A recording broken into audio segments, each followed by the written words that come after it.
भूतेर्महद्भिर्य इमा पुरो विभुः निर्मायशेते यदमूषु पूरुष भुङ्क्ते गुणान् षोडश षोडशात्मका सोऽलं कृषीष्ट भगवान् वचांसि मे।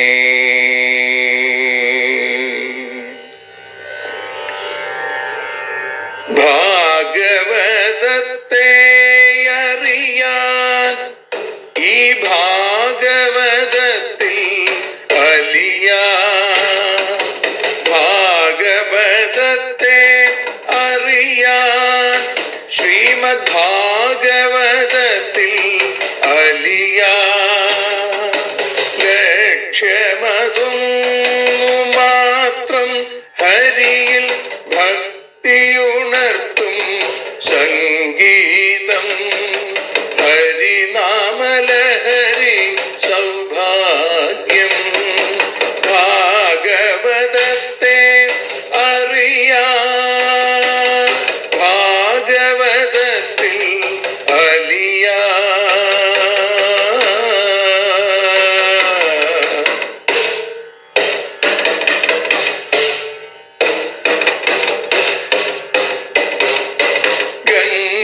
ഗംഗാപതിയുടെ പുത്രൻ സുന്ദര ഗണനായകനോ തുണ ചെയ്യൂ.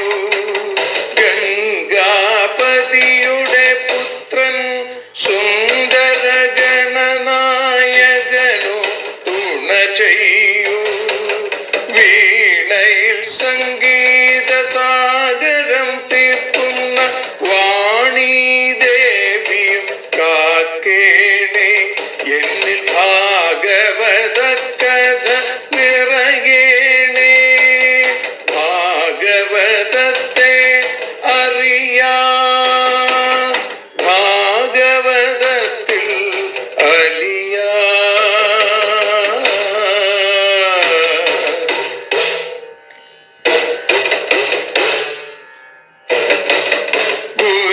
ഗുരുവായൂരിൽ നിത്യം നിറയുക ഗുരുവായൂരിലെ ശ്രീകൃഷ്ണ.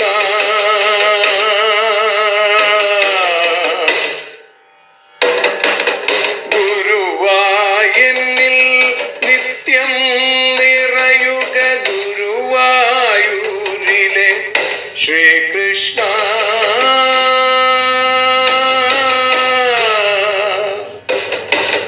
ഹരേ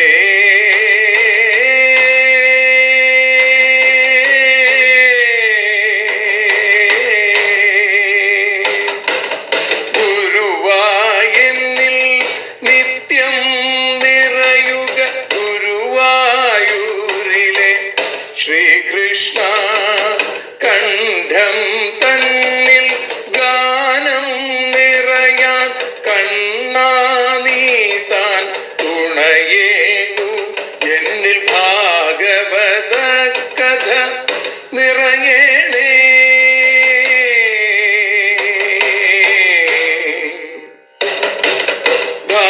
ഭാഗവതത്തെ അറിയാൻ ഭാഗവതത്തിൽ അലിയാൻ.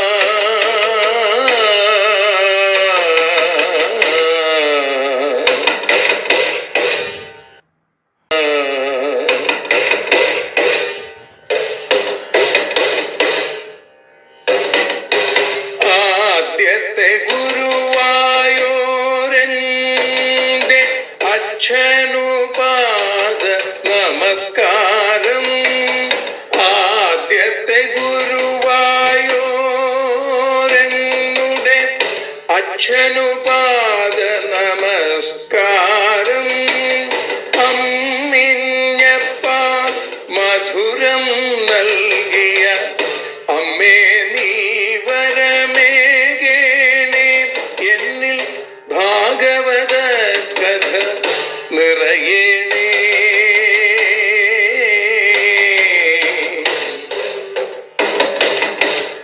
ഭാഗവതത്തെ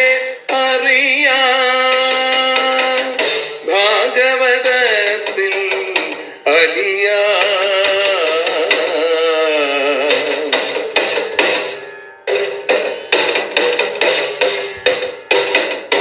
ശ്രീഹരി തന്നുടെ കഥകൾ നിറയും ശ്രീമദ് ഭാഗവത സ്മൃതിയിൽ. ശ്രീഹരി തന്നുടെ കഥകൾ നിറയും ശ്രീമദ് ഭാഗവത സ്മൃതിയിൽ. ശ്രീകൃഷ്ണാനിൻ കീർത്തനമലരുകൾ ശ്രീപാദത്തിൽ അർച്ചിക്കാം. എന്നിൽ ഭാഗവത കഥ നിറയേണേ.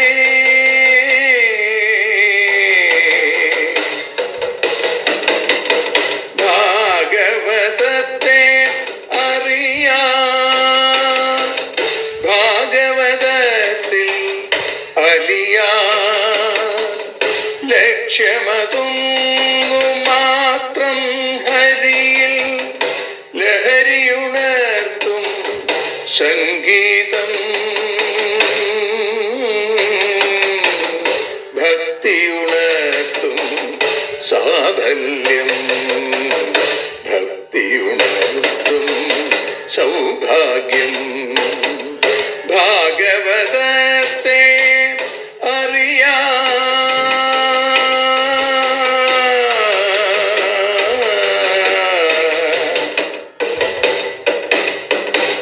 ഭാഗവതത്തിൽ അലിയാൻ.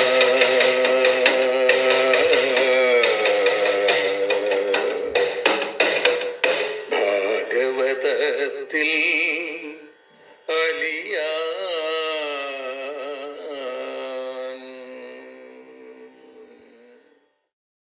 സർവത്ര ഗോവിന്ദനാമ സങ്കീർത്തനം.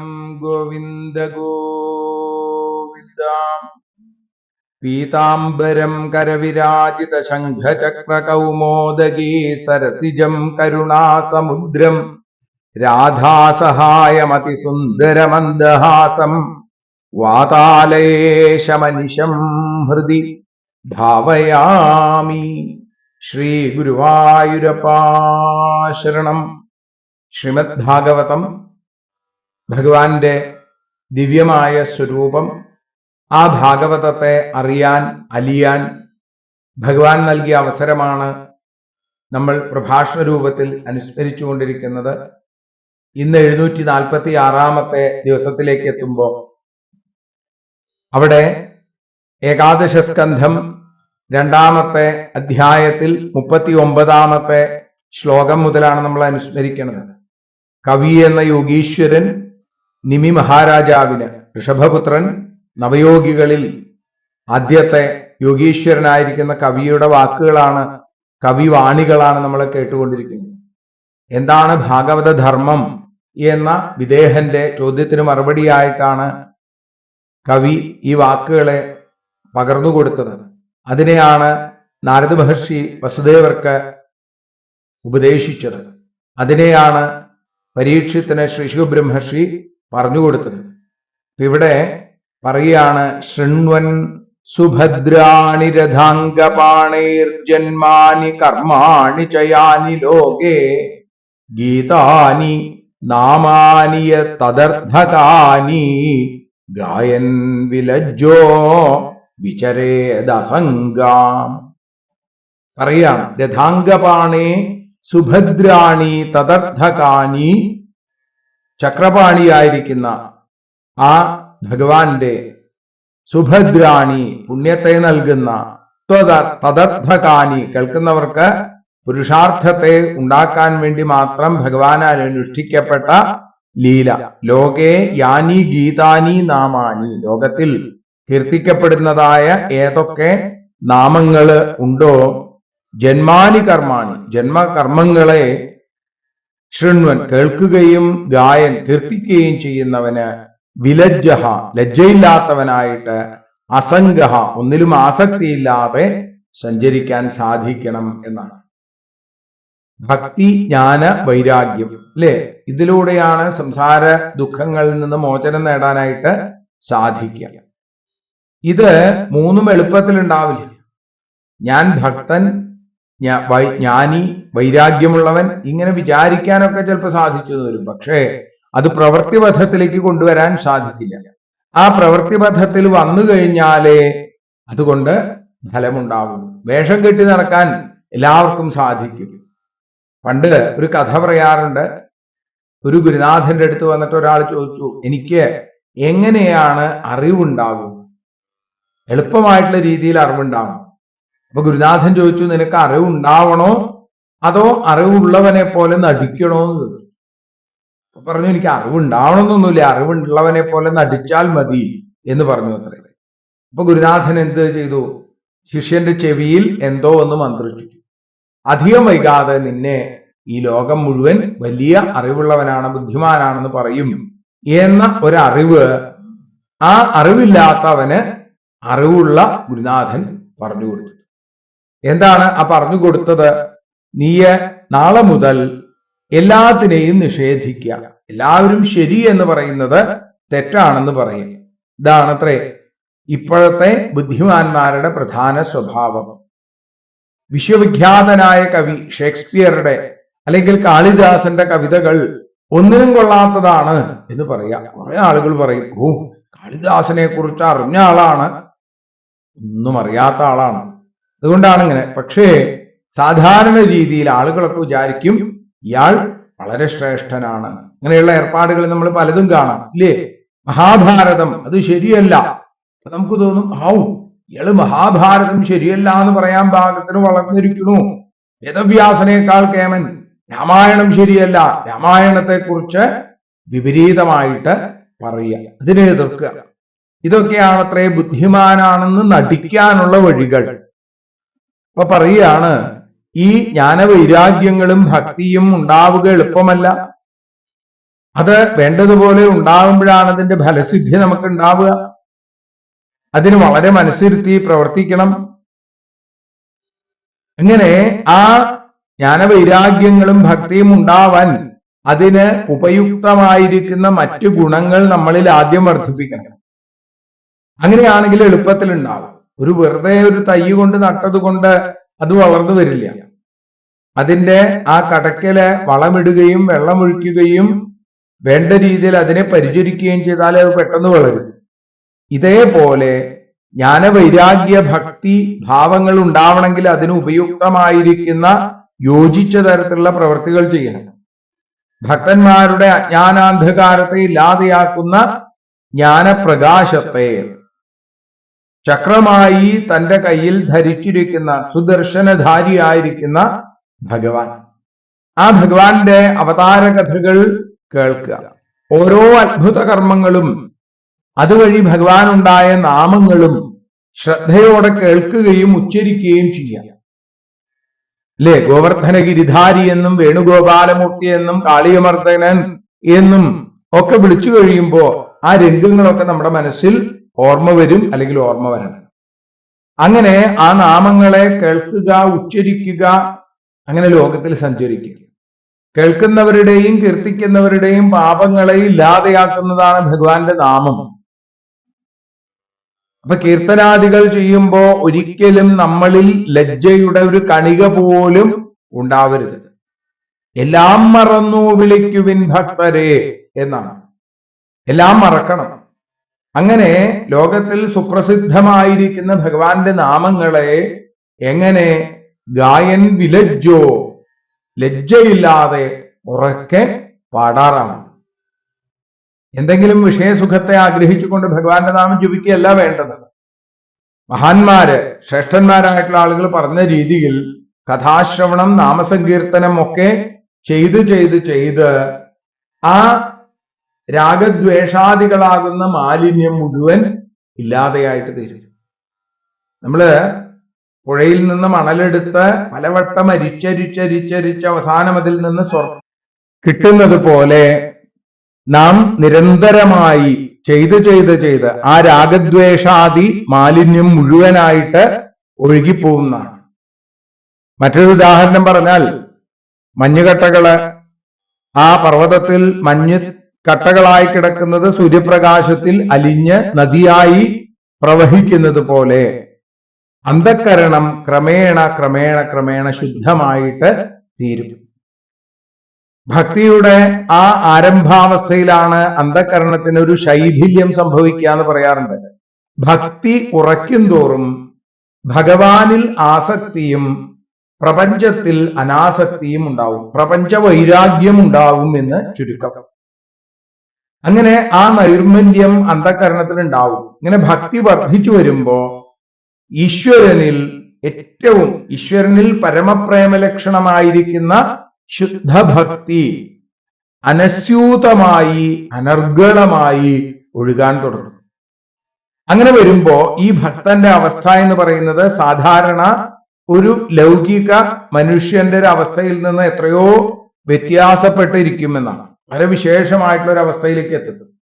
അങ്ങനെ ഏവം വ്രതസ്വപ്രിയനാമ കീർത്തിയ ജാതാനുരാഗോ ധൃതചിത്ത ഉച്ചൈ ഹസത്യധോ രോദിതി രൗതി ഗായത്യുന്മാദവൻ നൃത്യതി ലോകബാഹ്യ. ഇങ്ങനെ വരുമ്പോഴോ ഏവം വ്രത, ഇങ്ങനെ വ്രതമനുഷ്ഠിക്കുന്നവൻ സ്വപ്രിയ നാമകീർത്തിയ, തന്റെ പ്രേമാസ്പദമായ ഭഗവാന്റെ നാമങ്ങൾ കീർത്തിക്കുന്നത് കൊണ്ട് ജാത അനുരാഗ, ഉള്ളിലുണ്ടാകുന്ന അനുരാഗത്തോടുകൂടി. ആരോടുണ്ടായ അനുരാഗം? ഭഗവാനോട്. അങ്ങനെ വരുമ്പോ ദ്രുതചിത്ത, ആ ചിത്തം ദ്രവിക്കും. അത് കഴിയുമ്പോഴോ ഉച്ചൈ ഹസതി, ഉച്ചത്തിൽ ചിരിക്കും. അധോ രോദിതി, പിന്നെ കരയും. രൗതി, നിലവിളിക്കും. ഗായതി, പാടും. ഉന്മാദവൽ, ഒരു ഭ്രാന്തുള്ളവനെ പോലെ. ലോകബാഹ്യ നൃത്യതി, ലോകധർമ്മങ്ങളിൽ നിന്നും വിട്ട് നൃത്തം ചെയ്യും. ക്വചിദ്രുതതി വൈകുണ്ഠ ചിന്താശബള ചേതന ക്വചിദ് ഹസതി തച്ചിന്താഹ്ലാദ ഉദ്ഗായതി ക്വചിൽ നദതി ക്വചിതുൽക്കണ്ഠോ വിലജ്ജോ നൃത്യതി ക്വചിൽ ക്വചിത് തദ്ഭാവനായുക്ത തന്മയോനുചകാര എന്ന് പ്രഹ്ലാദന്റെ കഥയിൽ പ്രഹ്ലാദിനെ കുറിച്ച് പറയുന്നുണ്ട്. ഇതേപോലെ ഭഗവാനിൽ ആ വ്രതം അനുഷ്ഠിച്ചു കഴിയുമ്പോ, ഭഗവാന്റെ നാമങ്ങൾ കീർത്തനം ചെയ്യുമ്പോ ഭഗവാനിൽ അനുരാഗം വർദ്ധിക്കും. അപ്പൊ അന്ധകരണം ആർദ്രമാവും, ലൗകികമായ സുഖങ്ങൾക്ക് താല്പര്യമില്ലാതെയാവും. ഇനി ആ സുഖങ്ങൾ അനുഭവിക്കുമ്പോഴും അതിൽ നിന്നൊക്കെ ഉപരിയായിട്ടുള്ള വലിയൊരു പരമസുഖം ഹൃദയത്തിൽ അനുഭവപ്പെടും.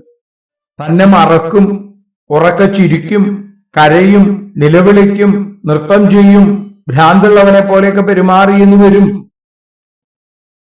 അങ്ങനെ ഒരു ദിക്കിലും പരാജയം അനുഭവിക്കാത്ത ആ ഭഗവാൻ ഭക്തവത്സലൻ ഭക്തന്മാരുടെ മുമ്പിൽ തോൽക്കും. അതാണ് അവരുടെ ഇഷ്ടം സാധിപ്പിക്കാൻ ഭഗവാൻ ഒരുങ്ങിയിറങ്ങും. ഇങ്ങനെ ഈ കാര്യങ്ങൾ ഭഗവാന്റെ കാരുണ്യത്തെ കുറിച്ച് ആലോചിക്കുമ്പോൾ ചിരിക്കും, ചിലപ്പോ കരയും. ഭഗവാനോട് ഞാൻ ഇത്രയും കാലം വേണ്ടതുപോലെ പ്രവർത്തിച്ചില്ലല്ലോ എന്ന് ആലോചിക്കുമ്പോ ഉറക്ക നിലവിളിക്കും. ഇപ്പോൾ അനുഭവിക്കുന്ന സുഖം, അതിങ്ങനെ സന്തോഷം, ആ ആനന്ദം അനുസ്മരിച്ചിട്ട് ഉറക്കെ ശബ്ദം ഉണ്ടാക്കും. ചിലപ്പോ പാട്ടുപാടും. പലതരത്തിലുള്ള ലീലകൾ ഭക്തന്മാരുടെ മുമ്പിൽ ഈ ഭഗവത്തമന്മാര് പാടി കേൾപ്പിക്കും. ചിലപ്പോ കളിക്കും. ഭഗവാന്റെ ആ ലീലകളെ അവിടെ അഭിനയിക്കും. ഭഗവാൻ താൻ തന്നെയാണ് എന്ന അഭേദ ബുദ്ധിയിലേക്ക്, മറ്റൊന്നും ലോകത്തില്ല എന്ന നിലയിലേക്ക് എത്തിച്ചേരും. ആ അഭേദ ബുദ്ധിയുടെ അവസാന സമയമാണ് താനും ഭഗവാനും ഒന്ന് തന്നെ എന്ന ബോധ്യത്തിലേക്ക് ഒരു ഭക്തൻ എത്തണത്. ഇവിടെ ഭക്തൻ ഇങ്ങനെ അഭേദമായി ഭാവിക്കുമ്പോ ഭഗവത് സന്തോഷത്തിനായിട്ട് വരില്ല എന്ന് പറയുന്ന ആളുകളുണ്ട്. അവരോട് ഭാഗവതകാരന്മാർ പറയുകയാണ്, യജമാനൻ വേറെ ഭൃത്യൻ വേറെ എന്ന ചിന്ത ഉത്തമമായ ഭൃത്യൻ ഉണ്ടാവില്ല. നിർവ്യാജമായ പ്രേമം കൊണ്ട് രണ്ടും ഒന്നു തന്നെ എന്ന് ബോധ്യത്തിലേക്ക് എത്തും. അങ്ങനെ വരുമ്പോ യജമാനു വേണ്ടി താൻ ചെയ്യുന്ന എല്ലാ പ്രവൃത്തികളും തനിക്ക് ഭാരമായി തീരില്ല. ചതി ഉണ്ടാവില്ല, വഞ്ചന ഉണ്ടാവില്ല, നമ്മൾ പറയാറില്ലേ പുതികാൽ വെട്ടുകൾ ഉണ്ടാവില്ല. അങ്ങനെയുള്ള ദോഷഭാവങ്ങൾ മുഴുവൻ മാറി യജമാനൻ യഥാർത്ഥമായി ആ ഭൃത്യനെ സ്നേഹിക്കാൻ തുടങ്ങും. യജമാനന്റെ കാര്യം നോക്കുക എന്നല്ലാതെ ഭൃത്യന്റെ കാര്യത്തിലും പ്രത്യേകമായ സ്നേഹവിശേഷം ഉണ്ടാവുമെന്നാണ്. അപ്പോ ഈ തരത്തിലുള്ള ഭക്തന്മാര് അല്ലെങ്കിൽ ഭൃത്യന്മാര് വളരെ ദുർലഭമാണ്. ഭഗവാനെ സ്നേഹിക്കുന്നവനാണ് യഥാർത്ഥ ഭക്തൻ. ആ ഈശ്വരനെ സ്നേഹിക്കുന്ന ഒരാൾക്ക് ഈശ്വരൻ തന്നെ സ്നേഹിക്കുമോ എന്ന ചിന്ത പോലുമില്ല. ആത്മസമർപ്പണമാണ്, പരിപൂർണമായ നിഷ്കാമമായ സമർപ്പണമാണ് അവിടെ കാണാൻ സാധിക്കുന്നത്. അപ്പൊ നോക്കൂ, ഭൃത്യൻ യജമാനനെ പോലെ, യജമാനൻ ഭൃത്യന് ദാസനെ പോലെയാവും. അതേപോലെ തന്നെ ഭൃത്യൻ യജമാനെ പോലെ ആയിത്തീരും എന്നുള്ളത് സത്യത്തിൽ ലൗകിക ദൃഷ്ട്യാ നോക്കിയാൽ നമുക്ക് അങ്ങനെയൊക്കെ സംഭവിക്കുമോ എന്ന് തോന്നും. എന്നാൽ ഭക്തൻ ഭഗവാന്റെ പേരിലും ഭഗവാൻ ഭക്തന്റെ പേരിലും ഏതു തരത്തിലിരിക്കും എന്ന് പറയാതെ അറിയാൻ സാധിക്കും യഥാർത്ഥ ഭക്തന്. ഭഗവാനിൽ നിന്ന് ഭിന്നനല്ല ആ ഭക്തൻ എന്ന അവസ്ഥയിലേക്ക് എത്തും. അങ്ങനെ രണ്ടും ഒന്ന് തന്നെയായിട്ട് തീരുന്നു. തന്റെ ദേഹഭാവന ഇല്ലാതെ ലോകത്തു നിന്ന് പുറത്തു വന്നവൻ എന്നതുപോലെ ആ ഭക്തൻ മാറും എന്ന് പറയുന്നു. ഇതൊരു ആത്മാനന്ദത്തിന്റെ അഭൗമമായൊരു തലമാണ്. ആത്മാനന്ദം ആത്മാവിൽ തന്നെ വിളങ്ങിയതാണ്. ഇതിനെ മറ്റൊരു പ്രകാശം കൊണ്ട് അതിനെ പ്രകാശിപ്പിക്കുകയല്ല. പരമാനന്ദം വിളങ്ങാൻ മറ്റൊരു പ്രകാശം ആവശ്യമില്ല എന്നാണ്. ഭക്തിയോഗം അതുകൊണ്ട് തന്നെ എല്ലാവർക്കും സുഖകരമാണ്. പണ്ഡിത പാമര ഭേദമന്യേ എല്ലാവരെയും ആനന്ദിപ്പിക്കുന്നതാണ്. ആദിമധ്യാന്തങ്ങളിൽ ആനന്ദം മാത്രം നിറയുന്നതാണ്. മറ്റു പല യോഗങ്ങളും തുടക്കത്തിൽ നമുക്ക് കഠിനതരമാണെന്ന് തോന്നും. എന്നാൽ ആനന്ദത്തോടുകൂടി ഭഗവാന്റെ നാമം ജപിക്കുന്നതിൽ എന്ത് ബുദ്ധിമുട്ടാണുള്ളത്? ആ നാമജപം പതിയെ പതിയെ പതിയെ ഉയരങ്ങളിലേക്ക് എത്തി ദിവ്യാനുഭൂതിയുടെ തലങ്ങളിലേക്ക് ഭക്തൻ എത്തിച്ചു വരും. എന്നിട്ട് പറയുകയാണ് ആ ഭക്തി ദൃഢമായിട്ട് വരാൻ അടുത്തതായിട്ട് പറയുകയാണ്, ഘം വായുമഗ്നിം സലിലം മഹീശ്ച ജ്യോതിംഷി സത്വാൻ ദിശോദ്രുമാദീൻ സരിൽ സമുദ്രാംശ്ച ഹരേ ശരീരം യൽക്കിഞ്ച ഭൂതം പ്രണമേദനന്യ. ഘം ആകാശം, വായു അഗ്നി, സലിലം വെള്ളം, മഹീം ച ഭൂമി, ജ്യോതിംഷി ആ പ്രകാശസ്ഥാനങ്ങള്, സത്വാനി പ്രാണികൾ, ദിശഹ ദിക്കുകൾ, ദ്രുമാദി വൃക്ഷാദികൾ, സരിൽ സമുദ്രാൻ നദികൾ സമുദ്രങ്ങൾ, യൽക്കിഞ്ച ഭൂതം ഭൂതമാത്രമായ എല്ലാത്തിനെയും അനന്യഹ അന്യമെന്ന് കരുതാതെ ഹരേ ശരീരം പ്രണമേൽ വിഷ്ണുവിന്റെ ശരീരമാണ് ഇതൊക്കെ എന്ന രീതിയിൽ ഇതിനെ മുഴുവൻ നമസ്കരിക്കണം എന്നാണ്. ആകാശം, വായു, അഗ്നി, ജലം, ഭൂമി, സൂര്യൻ, ചന്ദ്രൻ എന്ന് വേണ്ട സകലതും ഭഗവാൻ തന്നെയാണ്. താൻ അതിൽ നിന്ന് ഭിന്നനല്ല. ഈ അഭേദഭാവന എത്തുക എന്നുള്ളതാണ് യഥാർത്ഥ ഭക്തന്റെ ലക്ഷണം. അങ്ങനെ വരുമ്പോ എല്ലാത്തിനെയും വീണ് നമസ്കരിക്കാൻ നമുക്ക് സാധിക്കും.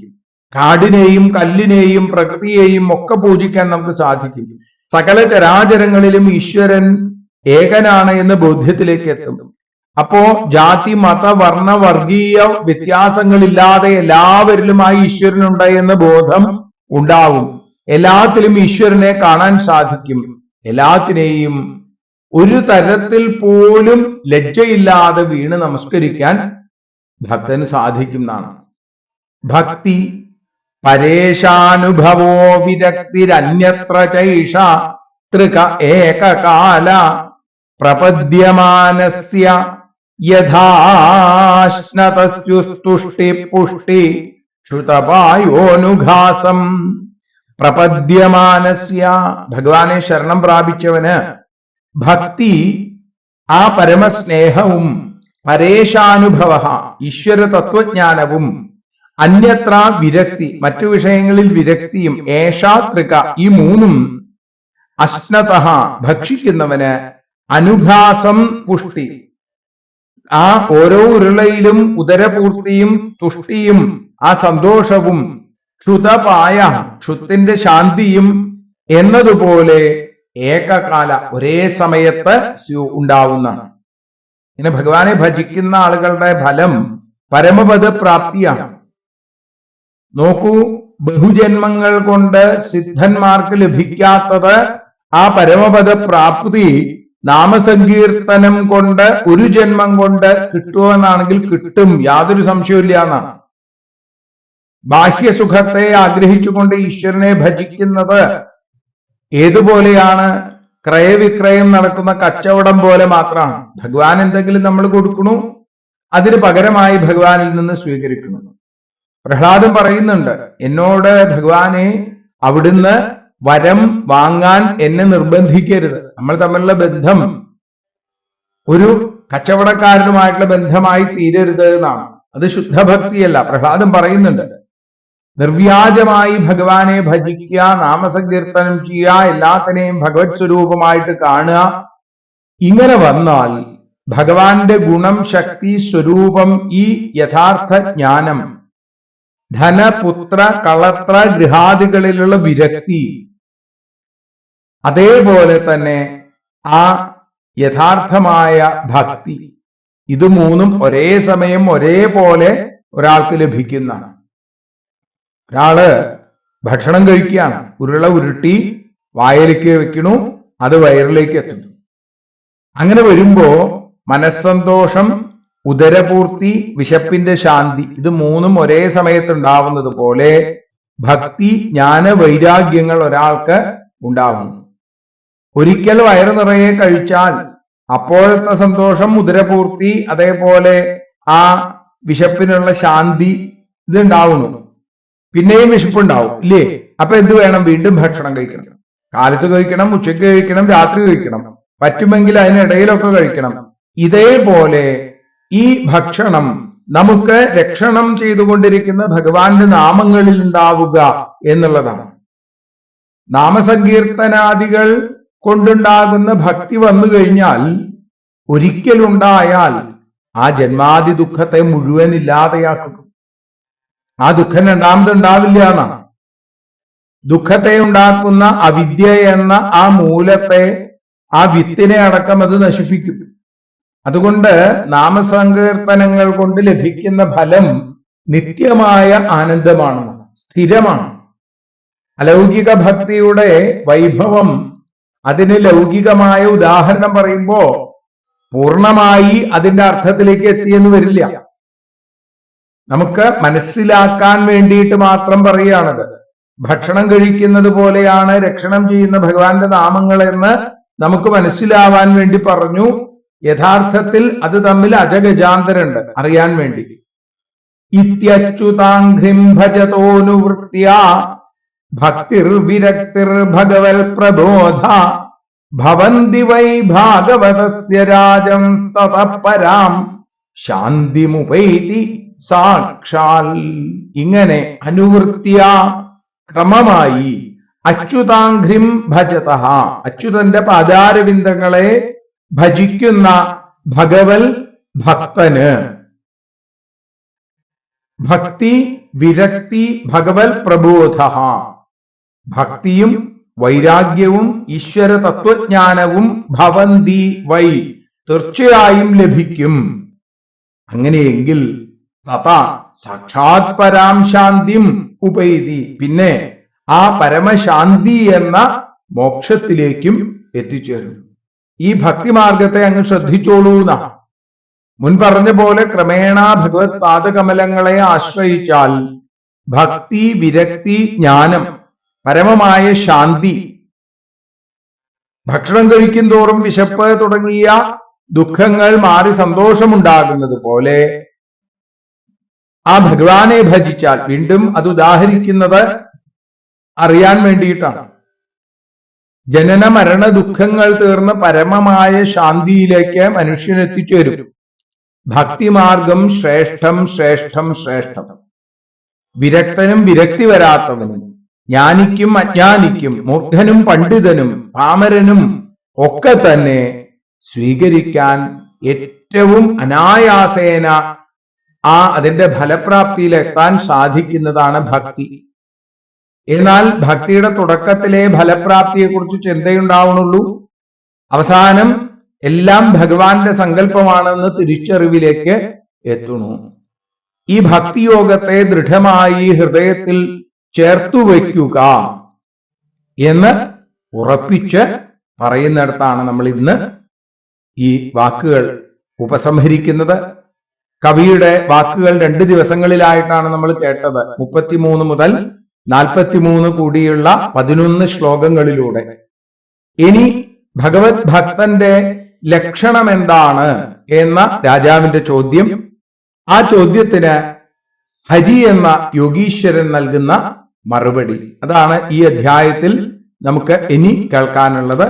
അത് നമുക്ക് നാളെ അനുസ്മരിക്കാം. അതിനുള്ള ശക്തി ഭഗവാൻ തന്നെ തരട്ടെ, അതിനുള്ള ഭക്തി ഭഗവാൻ തന്നെ നൽകട്ടെ എന്ന പ്രാർത്ഥനയോടുകൂടി ഭഗവത് പാദങ്ങളിൽ സമർപ്പിക്കുന്നു. സർവത്ര ഗോവിന്ദനാമ സങ്കീർത്തനം. ഗോവിന്ദ ഗോവിന്ദ. ഹരിയോം.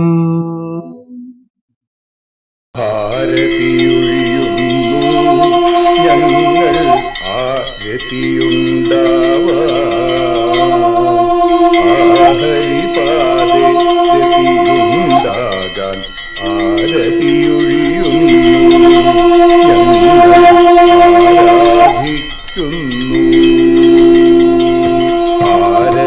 ആരതിയൊഴിയുന്നു. ഞങ്ങൾ ആരതിയുണ്ടാവാൻ ഹരിപാദേ രതിയുണ്ടാകാൻ ആരതിയൊഴിയുന്നു. ഞങ്ങൾ ആരാധിക്കുന്നു. ശ്രീമദ്ഭാഗവതം പുണ്യം പാവനമാം ഗ്രന്ഥം ശ്രീശുകമാമുനി പാടിയ ഗീതം നൽകുന്നു മുക്തി. സതതം നൽകിയിടും ഭക്തി. പാപികളെന്നാലും നിത്യം രക്ഷിക്കും ഗ്രന്ഥം പരമാനന്ദ സുധാരസമയമി ഹരിലീലാസാരം. നിത്യം വേദത്തിൻ സാരം. വൈരാഗ്യം ജ്ഞാനം ഭക്തി എന്നിവ നൽകിയിടും വൈകല്യങ്ങൾ തീർത്തിടുന്നൊരു സുന്ദരമാം ഗീതം. നിത്യം നൽകും കൈവല്യം. കലിമലമഥനി പാപവിനാശിനി സതതം സേവയ ചെയ്യുന്നോർക്കോ സുഖകാരിണി ഗ്രന്ഥം. നിത്യം നൽകും സായുജ്യം. ആരതിയൊഴിയുന്നു. ഞങ്ങൾ ആരതിയുണ്ടാവാൻ ആരതിയൊഴിയുന്നു. ഞങ്ങൾ ആരതിയുണ്ടാവാൻ ഹരിപാദേ രതിയുണ്ടാകാൻ ആരതിയൊഴിയുന്നു. ഞങ്ങൾ ആരാധിക്കുന്നു.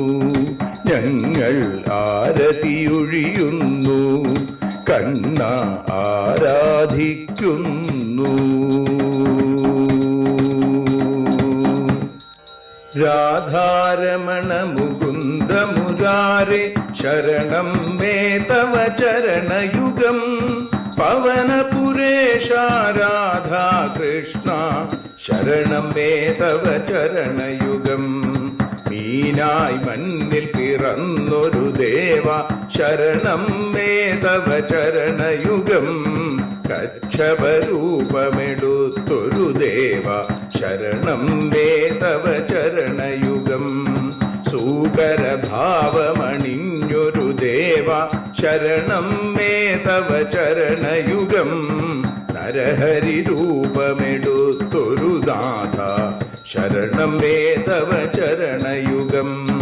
വാമനനായി വിളങ്ങിയ ദേവ ശരണം മേ തവ ചരണയുഗം.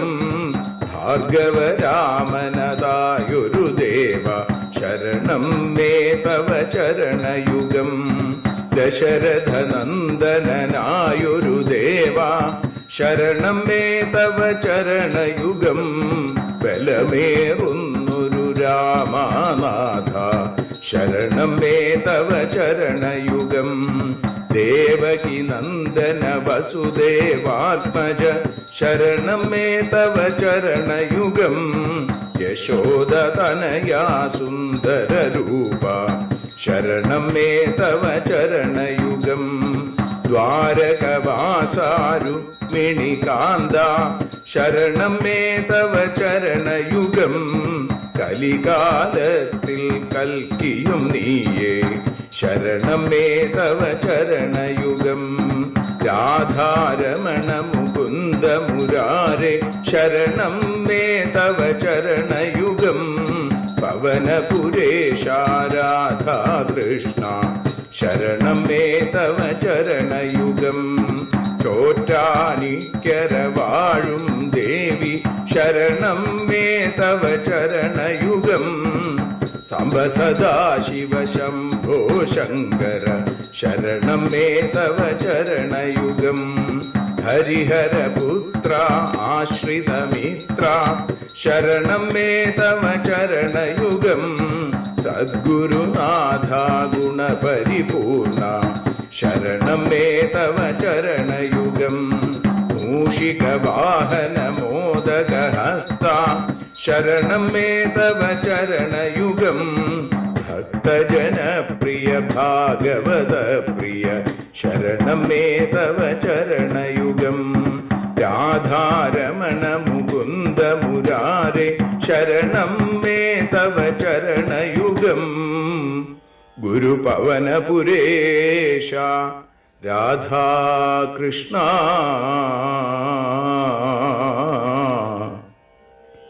ശരണം മേ തവ ചരണയുഗം.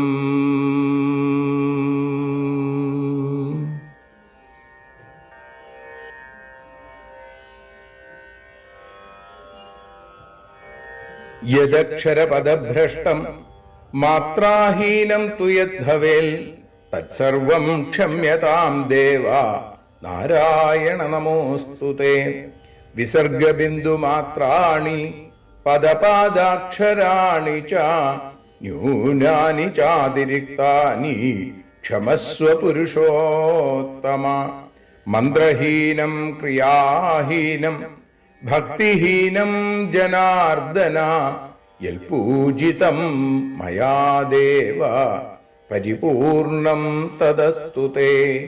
കായേന വാചാ മനസേന്ദ്രിയൈർവാ ബുദ്ധ്യാത്മനാ വാ പ്രകൃതേ സ്വഭാവാൽ കരോമി യദ്യൽ സകലം പരസ്മൈ നാരായണായേതി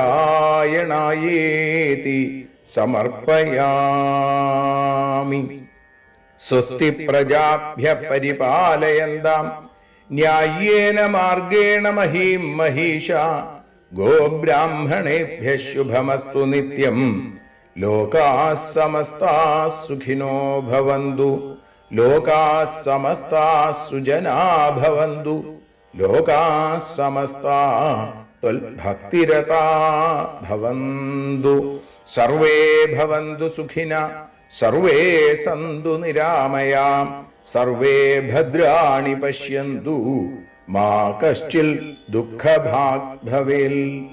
അസതോ മാ സദ്ഗമയ തമസോ മാ ജ്യോതിർഗമയ മൃത്യോർമാ അമൃതം ഗമയ. ഓം ശാന്തി ശാന്തി ശാന്തി. ഹരി ഓം.